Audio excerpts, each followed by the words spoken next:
Hola nuevamente, soy Noelia Calamari y en esta oportunidad nos encontramos para comentarles en qué consiste el siguiente paso del proceso de modelado de cambios de usos o coberturas del suelo y escenarios futuros usando como herramienta principal el programa Dinámica Ego, y es el que corresponde a las simulaciones de dichos cambios.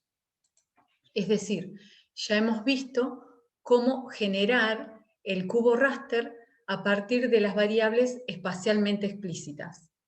Luego vimos cómo calcular matrices de transición entre un tiempo inicial y un tiempo final, y que luego usamos para calcular los rangos de los pesos de evidencia de esas variables espacialmente explícitas. Posteriormente, vimos que es importante evaluar la posible correlación en los pesos de evidencia entre pares de dichas variables. Y allí quitamos las variables correlacionadas según el criterio que hayamos definido. Y entonces ahora el paso que sigue corresponde a la calibración de dicho modelo. Y este paso se desarrolla a partir del mapa de cobertura del tiempo 1 o momento inicial, el que, si recuerdan, en nuestro caso corresponde al año 2008. Y este proceso de calibración comprende, por un lado, la construcción y entrenamiento del modelo. Esto es, correr el mismo en un tiempo en que dispongamos de información, y con esto me refiero a un momento para el cual tengamos disponibles mapas de coberturas del suelo. Y, por otro lado, comprende la validación de dicho modelo. Y esto, si bien se puede hacer de diversas maneras, en este caso veremos que lo hacemos comparando el mapa que simulamos con el mapa de cobertura real, y de este modo evaluamos con una precisión aceptable si lo simulado se corresponde con lo observado. ¿Cómo hicimos esto? Bien, en nuestro caso superpusimos al área de estudio una grilla con un tamaño de celda de 10 por 10 kilómetros, aunque este tamaño de celda se puede ajustar dependiendo tanto de la región como de cómo se ha dado el proceso que nos interesa evaluar. En este caso en particular puede ser la deforestación. Luego seleccionamos al azar el 70% de dichas celdas y este mapa resultante lo usamos para calibrar el modelo, mientras que el 30% restante lo usamos en la etapa de validación. Pero es importante que quede claro que entrenamos al modelo con este mapa perforado para que simule en toda la superficie, en el 100% de la superficie. Y luego contrastamos estas celdas que le sacamos a este mapa, que son estas, que son las simuladas, con la realidad. En un momento vamos a retomar este tema y lo veremos con un poco más de detalle. Entonces, ahora nos vamos a referir a esta primer parte de la calibración, esto es, al entrenamiento del modelo. No obstante, esto también aplica al desarrollo de escenarios futuros. Entonces, para ello debemos conocer cómo el programa Dinámica Ego procede respecto a la localización de los cambios, lo cual ocurre de manera estocástica, es decir, el modelo ejecuta las transiciones estocásticamente sobre los píxeles con mayores probabilidades de transición. Explicando un poco más esto, significa que los píxeles son analizados según su probabilidad de transición, basándose, como vimos en los videos anteriores, en las probabilidades condicionales. Es decir, y como ya vimos en el paso anterior de cálculo de pesos de evidencia, este método utiliza las probabilidades condicionales para establecer la relación entre la presencia, ausencia de cambios de cada transición evaluada según o dada la presencia o ausencia de un determinado factor o variable explicativa. Dinámica Ego decide cuáles píxeles cambiarán utilizando la suma de las probabilidades y luego decide cuál transición ocurrirá basado en las probabilidades individuales.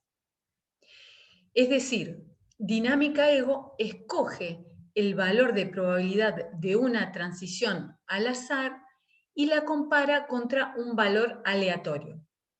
Si la probabilidad es mayor que el valor aleatorio, entonces la transición a la nueva clase es ejecutada, es decir, el proceso se da, si no, el proceso continúa. Entonces, en los píxeles que son seleccionados para cambiar, Dinámica Ego aplica un modelo de autómata celular. Esto es un modelo matemático para un sistema dinámico que evoluciona en pasos discretos. Dinámica Ego realiza el proceso de simulación, ya sea pensando tanto en la calibración de nuestro modelo como para luego hacer las simulaciones futuras mediante dos mecanismos que consideran tanto la influencia del paisaje circundante o paisaje vecino como la dinámica de los parches de la cobertura de interés, como puede ser, en este caso, la cobertura de bosque. Entonces, el primer mecanismo aborda la expansión o contracción de los parches preexistentes y se denomina función de expander, mientras que el segundo mecanismo genera nuevos parches a través de un mecanismo de creación de focos o semillas de crecimientos, o también se conoce como salto de rana, y es la función patcher. Entonces, variando la proporción de transiciones ejecutadas por cada una de las funciones, es decir, patcher o expander, se puede lograr que las salidas de las simulaciones se aproximen a la estructura deseada. Con esto queremos decir que la simulación se aproxime a la realidad. Por eso, esta parte del proceso es muy importante, es clave. Para cada uno de estos mecanismos, Dinámica Ego permite que el usuario, que es el conocedor del sistema en estudio, entrene al modelo a través de algunos parámetros. Estos parámetros son el tamaño promedio de los parches, la varianza del tamaño de los parches y la isometría. Esta medida, refiriéndome a la isometría, describe cuán agregados o desagregados están en el paisaje los píxeles que cambian. Estos se pueden calcular en el programa Frastats, que es justamente un programa diseñado a cuantificar estructuras del paisaje a través de numerosas métricas y a distintas escalas, pero antes de mostrarles brevemente cómo funciona dicho programa, vamos a conocer un poco más las posibles combinaciones que podemos encontrar de estas tres métricas que mencionamos respecto a cómo puede darse el cambio en el paisaje. Recordemos entonces que estas tres métricas son el tamaño medio de los parches que cambian, identificado como MS. Por otro lado, dijimos que el otro parámetro es la varianza del tamaño de los parches, identificado con la B corta, y la isometría, es decir, este índice mide cuán agregados o desagregados están los píxeles que cambian en el paisaje.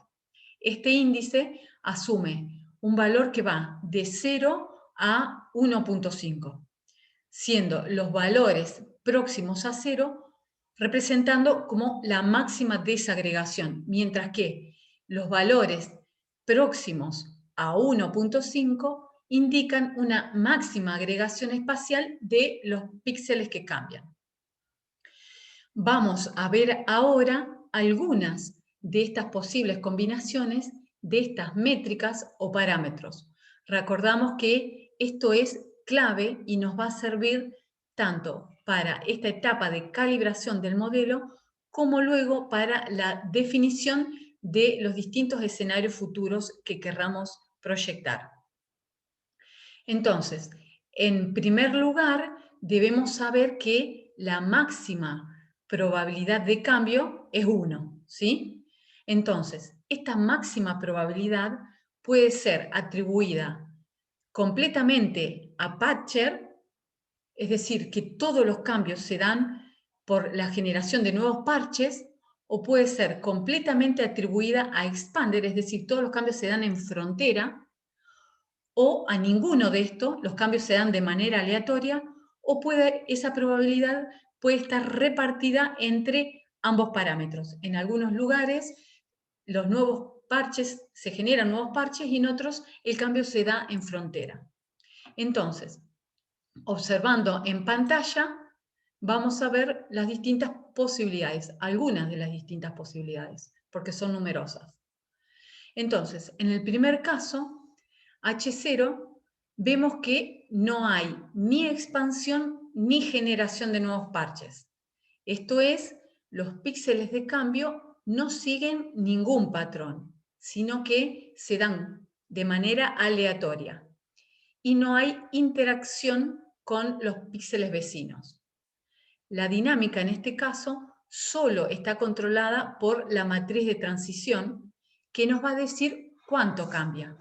Pero el dónde se dan dichos cambios se da de manera aleatoria, ¿sí? En el segundo caso, en H1, solo hay generación de nuevos parches, con un tamaño o un tamaño medio de estos nuevos parches de 5 celdas y sin variabilidad en el tamaño de los nuevos parches que se generan. La isometría en este caso se establece en 0, lo que significa que los parches tienden a ser lo más lineales posible. En el caso de H2, aquí también solo se producen nuevos parches, como en el caso anterior, pero aquí la isometría se establece en 1. Los parches vemos que aún toman forma lineal, aunque son un poco más cortos. En el caso de H3, aquí como en los dos casos previos, el único parámetro que cambia es la isometría, asumiendo en este caso el máximo valor y tomando los parches de cambio una forma más isométrica. Viendo otra posibilidad, como es la mostrada en H4, este caso es el mismo que el anterior, pero al ser los nuevos parches de mayor tamaño, los píxeles de cambio se agrupan en menos parches, ¿sí? Estos parches son de mayor tamaño y con máxima agregación, dada esta por la máxima isometría. En el caso de H5, este caso se diferencia del anterior solamente por el hecho que hay una alta variabilidad en el tamaño medio de los nuevos parches que se generan por efecto del cambio. En el caso de H6, aquí no se generan nuevos parches, sino que todos los píxeles de cambio se agregan a parches ya generados previamente. Y esto es dado por el parámetro expander, es decir, en frontera. Entonces, el cambio que se da en frontera y se da de manera agregada, dada por la máxima isometría. Finalmente, la opción 7 se caracteriza por una combinación tanto de patcher como de expander, lo cual en general es lo que ocurre más habitualmente. Pero bueno, esto va a depender del área de estudio y de qué proceso estemos evaluando y cómo se da el mismo, ¿no? Para ello, en este caso, entre patcher y expander deben sumar 1. Entonces, ese valor, como dijimos que la máxima probabilidad es 1, ese valor de 1 se reparte entre ambos parámetros. En este caso, el mayor cambio se da por expansión. Vemos que el parámetro expander tiene un valor de 0.8 y en menor proporción por la generación de nuevos parches. El parámetro Patcher tiene un valor de 0.2. No hay variabilidad en el tamaño medio de los parches, aunque esta característica no se da muy habitualmente en la naturaleza, y la agregación es máxima, dado por el máximo valor de isometría establecido en 1.5. Es decir, se generan algunos parches nuevos, pero la máxima cantidad de píxeles que cambian se concentran alrededor de esos nuevos parches y de los parches ya existentes. Entonces, ahora vamos a conocer estas características directamente en el programa Dinámica Ego. Entonces, abrimos el programa Dinámica Ego y una vez aquí vamos a abrir el modelo que ya tenemos generado en la carpeta correspondiente a la etapa de simulación.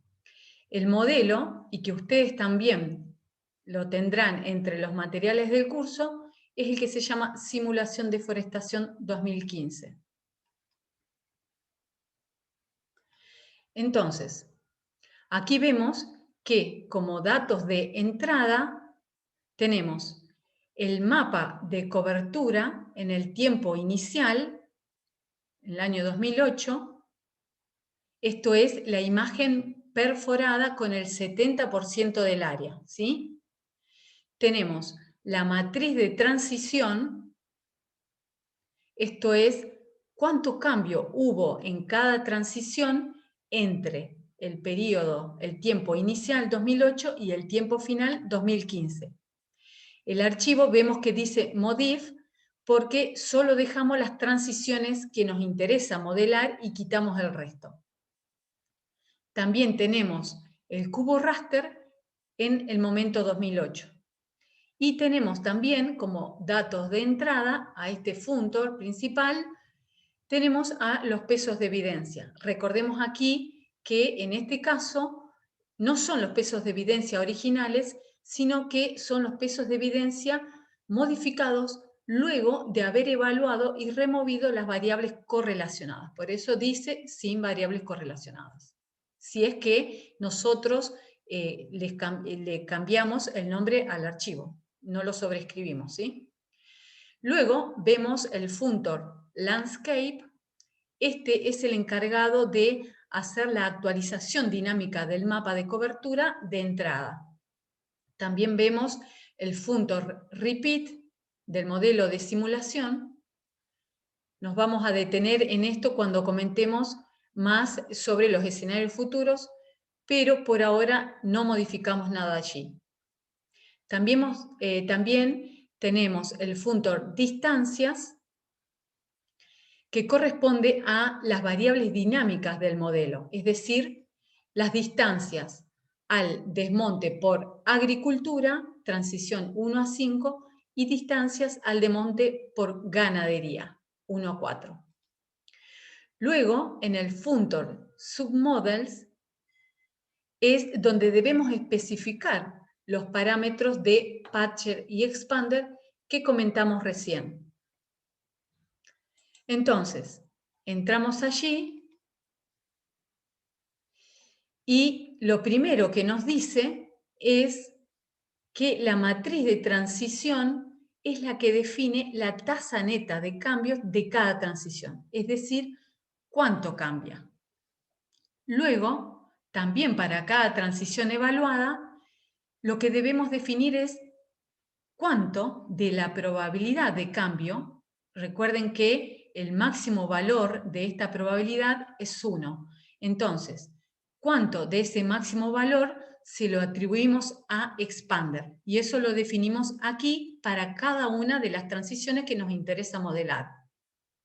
Y la diferencia entre el valor de expander y 1, el programa se lo atribuye por defecto a patcher, ¿sí? Es decir, si aquí definimos un valor de 0.6 de expander, para cada transición por defecto el valor de Patcher va a ser 0.4. Esto quiere decir que el cambio se va a dar un poco más por avance en fronteras que por la generación de nuevos parches. ¿Se comprende? En este caso, y para hacerlo de manera sencilla, tenemos el mismo valor para todas las transiciones, pero esto depende de cómo se da el cambio en nuestra área de estudio según cada transición. Acá tenemos la posibilidad de definirlo para cada transición. Entonces, el siguiente paso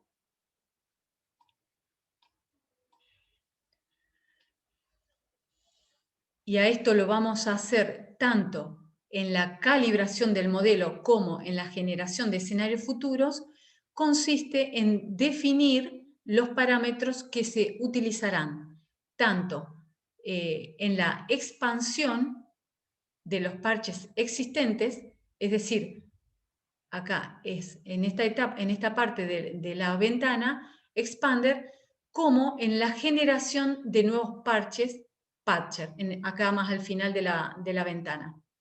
Recordemos nuevamente que estos parámetros son el tamaño medio de los parches, medidos en hectáreas, la varianza del tamaño promedio de los parches y el nivel de agregación de los parches que cambian mediante este índice de isometría.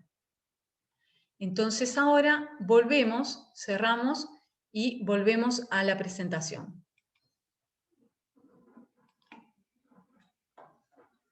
Entonces,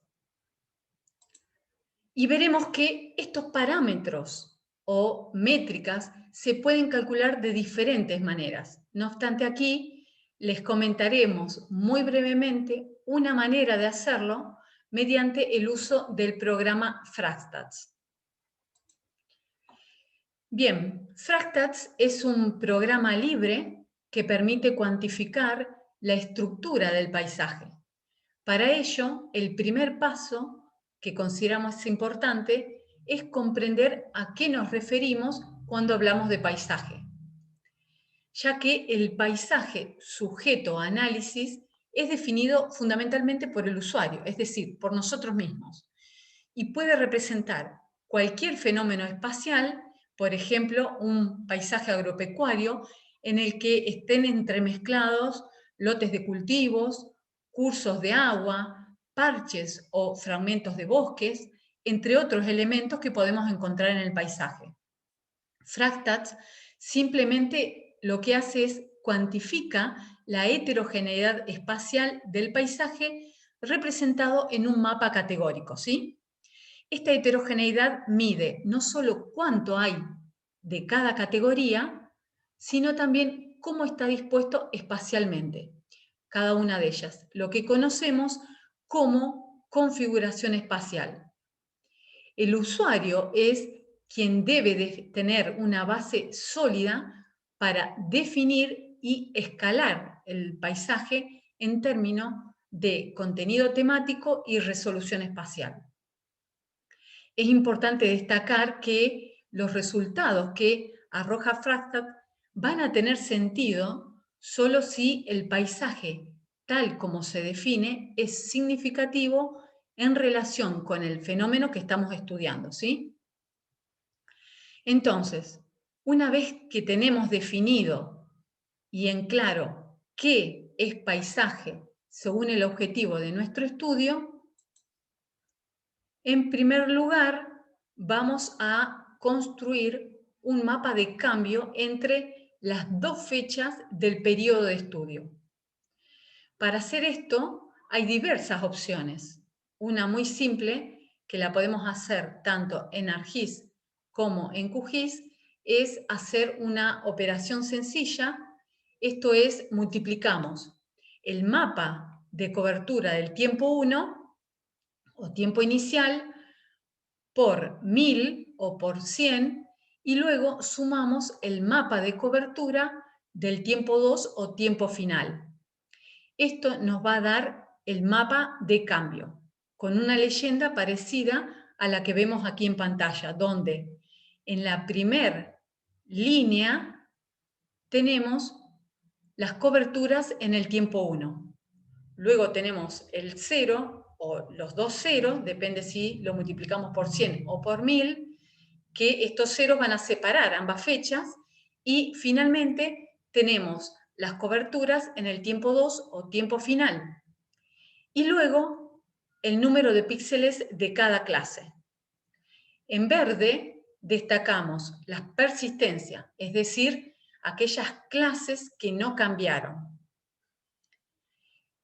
Y en rojo van a estar definidos o identificados los cambios.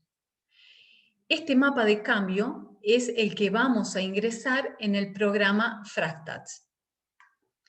Entonces ahora vamos a abrir el programa Fractats.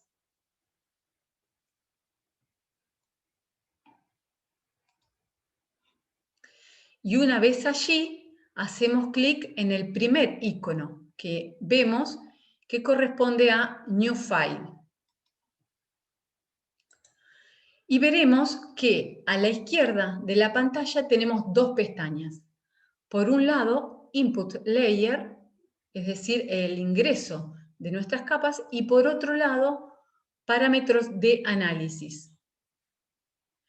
Entonces, nos quedamos ahora en Input Layer, vamos a Add Layer o adjuntar capas, y aquí vemos que se nos despliega una ventana que nos permite seleccionar el tipo de datos de ingreso.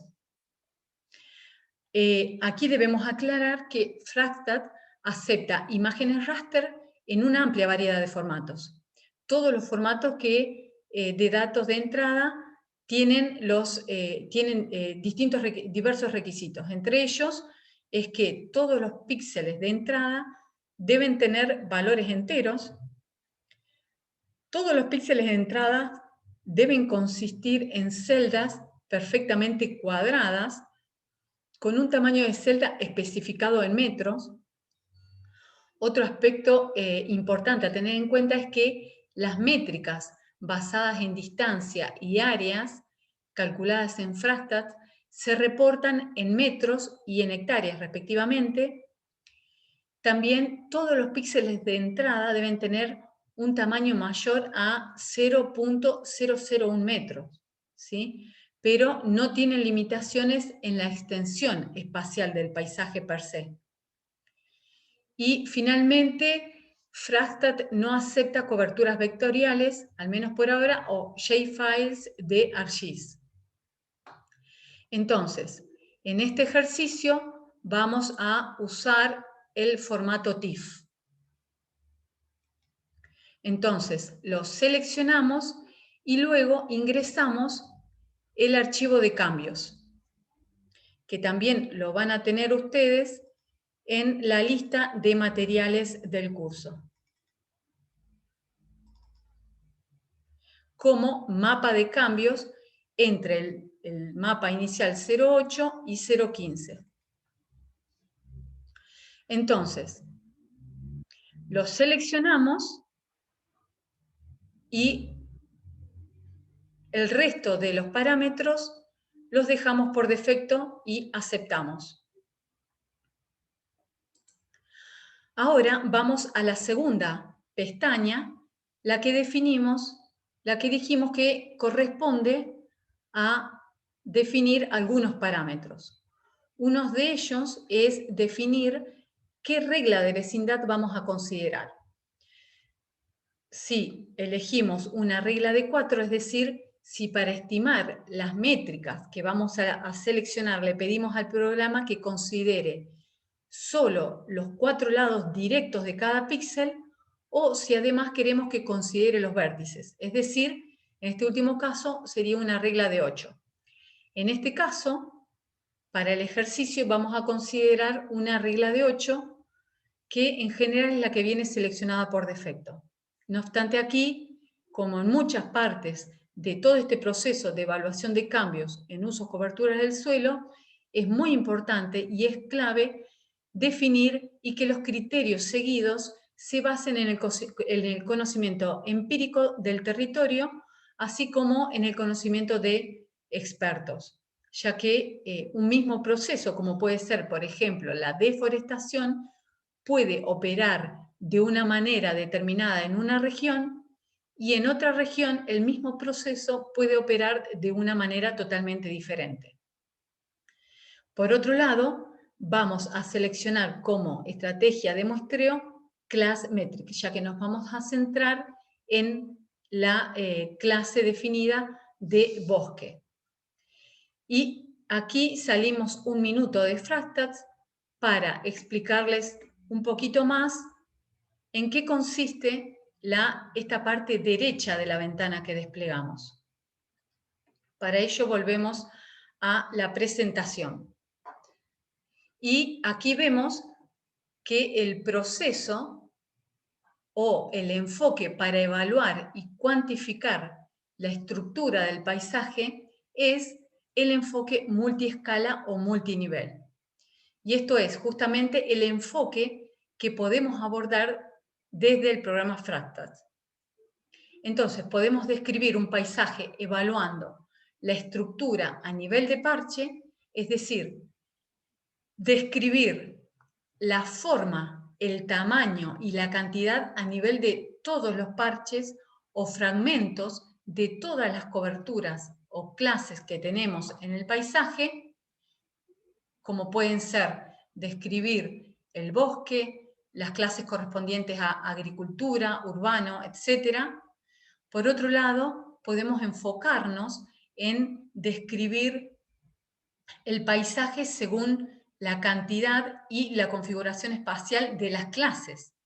Esto es tomando la clase bosque nativo, por ejemplo, y evaluamos en esta clase de bosque no solo cuánto bosque hay en el paisaje, qué tamaño medio tienen los fragmentos, qué forma, qué longitud de borde, etc., sino también evaluamos cómo estos fragmentos de bosque están dispuestos espacialmente en el paisaje, es decir, si están próximos o están aislados entre sí, es decir, cómo es su configuración espacial.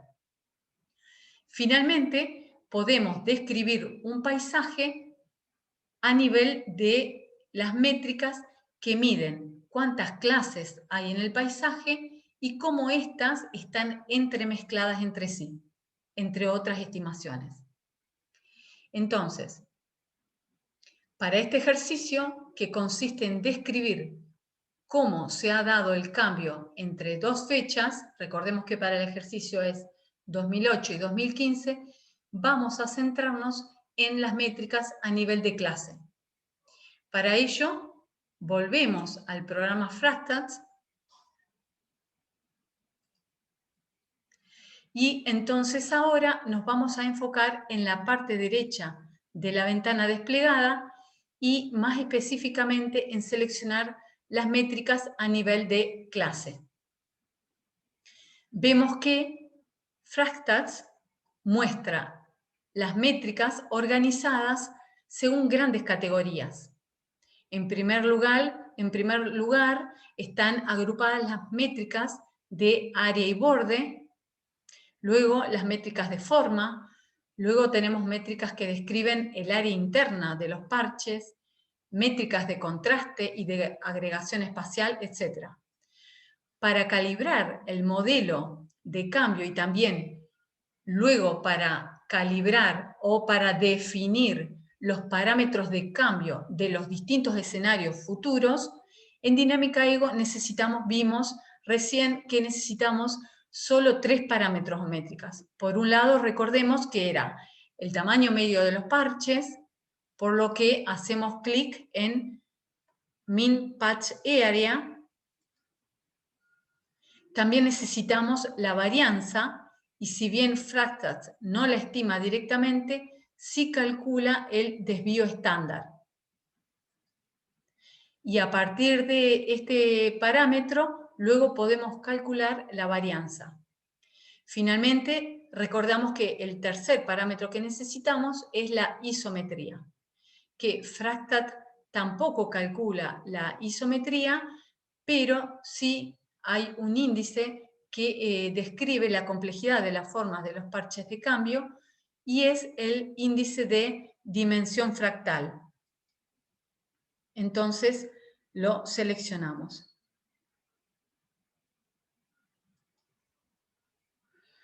Entonces,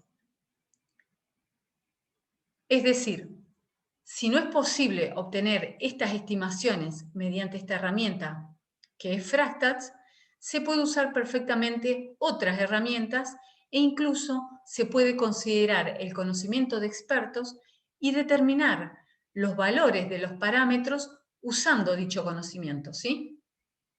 Esto es solamente un ejemplo.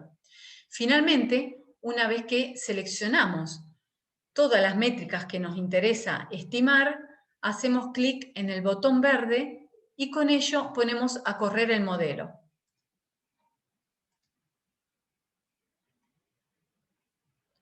Esto, dependiendo nuevamente de la cantidad de métricas y del tamaño del área, puede llevar algunos minutos, más o menos, dependiendo de esos factores o de otros. Y los resultados se muestran en forma de una tabla muy sencilla en la que podemos observar las métricas para cada clase o categoría de cambios o persistencia. Vemos, por ejemplo, esta es una persistencia y este, por ejemplo, es un cambio. Entonces, luego de tener las métricas, volvemos al programa Dinámica Ego y especificamos entonces los valores de Patcher y Expander. Entonces, una vez en Dinámica Ego, definimos los parámetros que se utilizarán en la expansión de los parches existentes primero, en esta etapa en esta parte del modelado de la ventana, y luego los mismos parámetros para el patcher. Cargamos aquí para cada transición las tres métricas, tenemos un menú para cada uno de ellos, una pestaña para cada uno de estos tres parámetros y para cada transición modelada. Aquí ya los tenemos cargados, pero en caso contrario se cargan manualmente. Una vez definidos los valores de todos los parámetros, aceptamos. Finalmente, nos queda explicar que como archivos de salida, los que en este caso son mapas de salida, tenemos dos opciones. Las que podemos hacer directamente desde un mismo y único modelo o desde dos modelos por separado. Por un lado, desde el Funtor Submodelos, obtenemos un mapa simulando el paisaje en el futuro, es decir, vamos a tener un mapa de cobertura, y por otro lado, desde el Funtor de probabilidades, desde aquí, obtenemos un mapa de susceptibilidad, es decir, un mapa que nos muestra dónde hay mayor o menor probabilidad de cambio para cada transición. En el caso de los ejercicios, van a tener las dos opciones. Entonces, vamos a ver un ejemplo de cómo sería un mapa de simulación y un mapa de probabilidad. Este sería un ejemplo de un mapa de simulación a la izquierda y un mapa de susceptibilidad de la transición, por ejemplo, bosque-agricultura, a la derecha. Este mapa, de la derecha de la pantalla, nos muestra en rojo las áreas que tienen mayor probabilidad de cambio, en este caso las áreas que tienen una alta probabilidad de cambio de bosque a agricultura. Bien, hasta ahora lo que hicimos fue construir y entrenar el modelo de simulación, pero como vimos al principio, también es clave la validación de dicho modelo. La validación mide la habilidad de un modelo para representar algo. En este caso, esta representación es de los cambios en el uso de coberturas del suelo.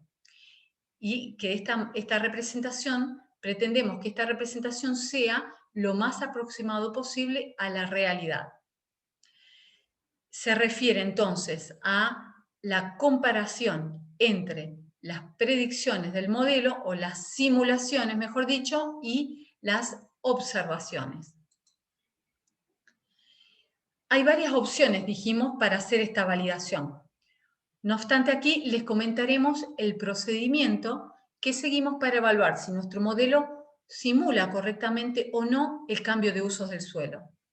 Entonces, como les comenté hace un momento, lo que hicimos fue simular al año 2015 los cambios en el uso o cobertura del suelo usando como entrada la imagen perforada correspondiente al 70% del área de estudio.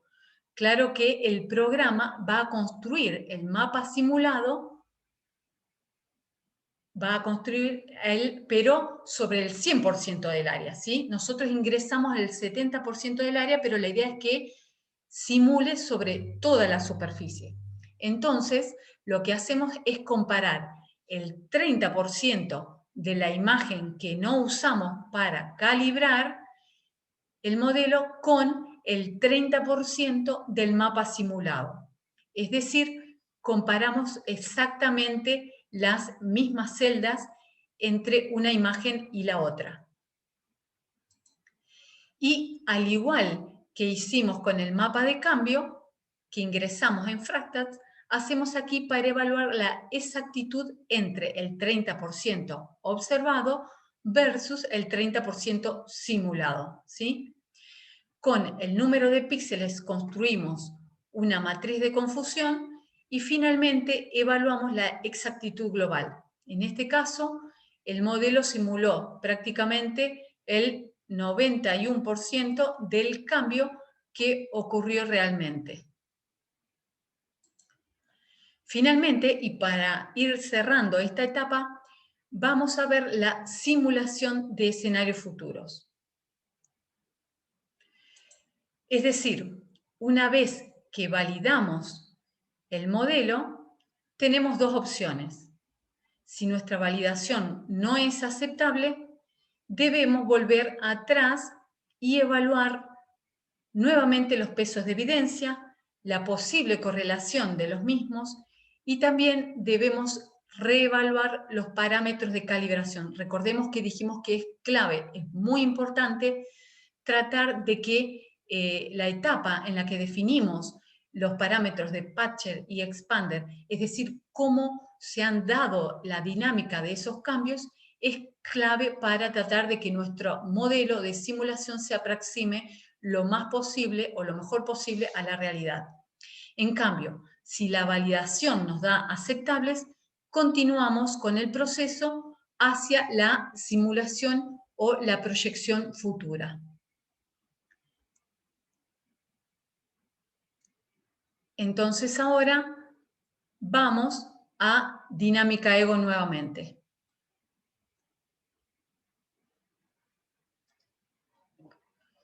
Y una vez aquí, para ello abrimos en la misma carpeta en que teníamos el modelo de simulación, abrimos el mismo modelo, pero correspondiente a un escenario futuro. Este modelo es el correspondiente al escenario tendencial al año 2028. Este escenario tendencial se lo conoce también, o lo habrán visto como escenario o BAU, que viene de Business as Usual. Es decir, un escenario que mantiene las mismas tasas de cambio respecto a un periodo de tiempo pasado. En nuestro caso, mantenemos las tasas observadas en el periodo que evaluamos entre 2008 y 2015. Entonces ahora vemos que hay dos de los archivos de entrada, que son los mismos que vimos en el modelo de simulación al año 2015, pero dos de los archivos de entrada cambiaron. Aquí ya no usamos el cubo raster del año 2008, sino que en este caso usamos el cubo raster del año 2015, es decir, el tiempo final o momento 2. Y también usamos el mapa de cobertura del año 2015. Si hubiéramos proyectado otros escenarios, no solo el tendencial, sino también algún otro escenario que asuma algún cambio en las tasas de transición, podemos modificar también el archivo correspondiente a la matriz de transición. Asimismo, si queremos resaltar o restringir la influencia de alguna variable en la localización de los cambios, a eso lo hacemos recordamos modificando los pesos de evidencia. Y entonces aquí deberíamos cargar el archivo con los nuevos pesos de evidencia generados en el modelo correspondiente. Luego, otro funtor que debemos cambiar cuando simulamos un escenario futuro es el repeat del modelo de simulación, ¿no?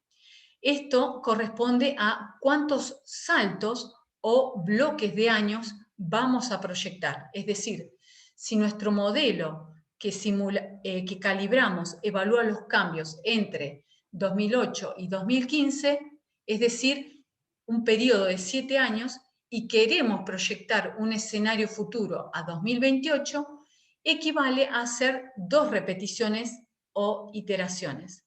Y a estas repeticiones o iteraciones las debemos definir aquí, en este funtor. El siguiente paso consiste en definir los parámetros patcher y expander. Exactamente de la misma manera que hicimos con la etapa de calibración del modelo. Finalmente, cambiamos los mapas de salida para hacer explícito que se trata de un escenario a 2028, y también es recomendable que definamos en el nombre el escenario que estamos modelando. En este caso es el escenario tendencial o BAU. Aquí mostramos este mapa de salida que corresponde a la simulación, y recordemos que también podemos desde el funtor probabilidades extender un funtor de SafeMap correspondiente al mapa de susceptibilidad o de probabilidad que también tendrán entre el material entregado. Bueno, en esta etapa, una vez hecho esto y corridos estos modelos, vamos a tener, como vimos anteriormente, un mapa de simulación del escenario futuro y un mapa de probabilidad o de susceptibilidad para cada transición evaluada. Entonces, una vez hecho esto, damos por finalizada la etapa correspondiente a este proceso de modelado de cambios en el uso del suelo, que corresponde a la calibración del modelo y la simulación de escenarios futuros. No obstante, los invitamos a que vean el siguiente video correspondiente a la regionalización de un área grande en modelos a nivel de cada área homogénea, para tener una parametrización a nivel de cada región más pequeña en cuanto tanto a cuánto cambia en cada área como cómo se da espacialmente el cambio en cada una de ellas. Desde ya y nuevamente, muchas gracias por su atención.